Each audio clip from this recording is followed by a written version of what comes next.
If you want a great camera but you are on a really tight budget, then the Redmi Note 8 Pro and Realme XT are arguably the best options available in the market right now. So let's compare both these phones. Let's start with the selfie camera. If you look at this indoor selfie, both produced great images, but if I have to nitpick, the Redmi Note 8 Pro selfie is more sharper and also the colors are more accurately reproduced on Redmi's images, for example near the t-shirt, whereas on Realme it looks washed out. And other difference I noticed is that Redmi Note 8 Pro has a warmer color temperature and Realme XT has a cooler color temperature. Now this is the portrait selfie, and the obvious difference that I noticed is that dynamic range is better on the Redmi Note 8 Pro, whereas on Realme it's overexposed near the window. Now taking a look at the outdoor selfies, the dynamic range is much better on Redmi Note 8 Pro, like it puts the Realme XT to shame.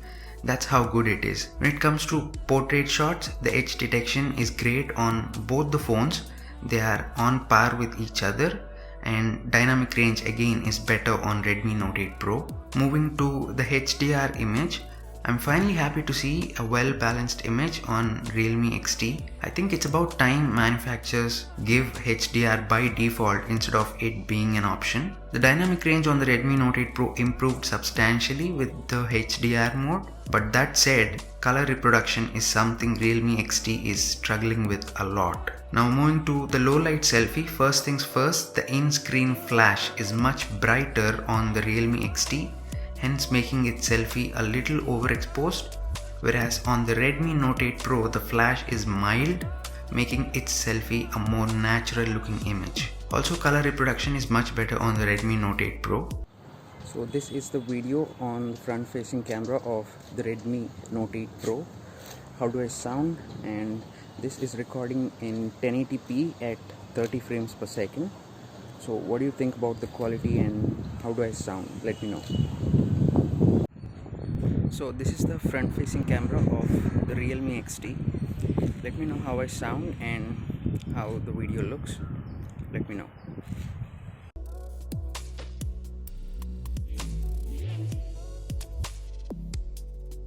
As you can see, that is the video from the selfie camera.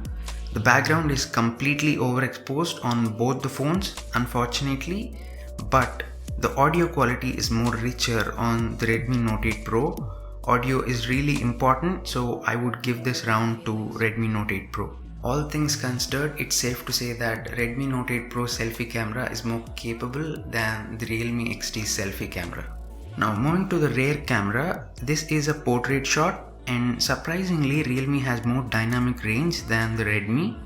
Redmi's image is completely overexposed, and it's quite surprising to see that, especially considering the fact that Redmi did a great job with dynamic range with its selfie camera. Realme again continues to struggle with color reproduction, whereas Redmi continues to produce colors accurately. So this is the 64 megapixel image, something probably you guys have been waiting for, and looking at the results, the dynamic range seems to be much better on Realme.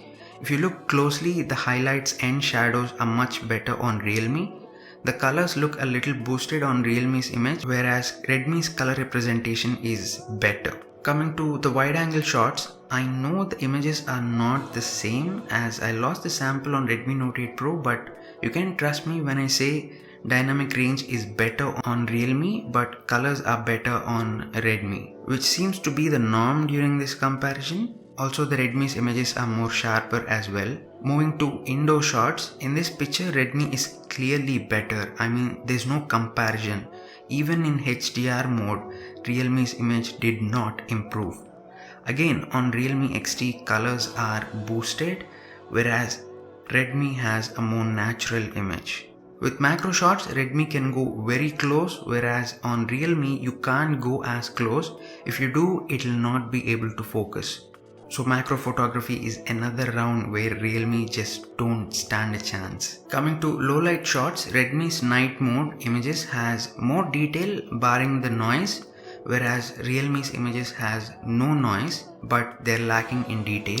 With normal shots as well, Redmi's images are more focused, whereas Realme's images looks blurred out. I held the phone pretty firmly, but still Realme produced blurry images. I would rather choose Redmi's night shots as its images contain more detail. In terms of video quality, Redmi has better colors. It can also shoot in different frame rates like 1080p 30fps, 1080p 60fps and 4K 30fps. Whereas on Realme, frame rate is not selectable. We can only toggle between 1080p and 4K. Macro mode can be used while shooting video on Redmi, whereas on Realme it isn't possible. Video with macro camera can come in very handy for some enthusiasts out there. So considering the versatility of Redmi Note 8 Pro, I personally would choose it over the Realme XT. Now keep in mind, both these phones are great options for photography enthusiasts out there, but in most instances the Redmi Note 8 Pro just edges it out in comparison to the Realme XT, making it a more desirable option. So I hope you found this video helpful, and if you do, please make sure to check the video on your screen and I'll see you in that video.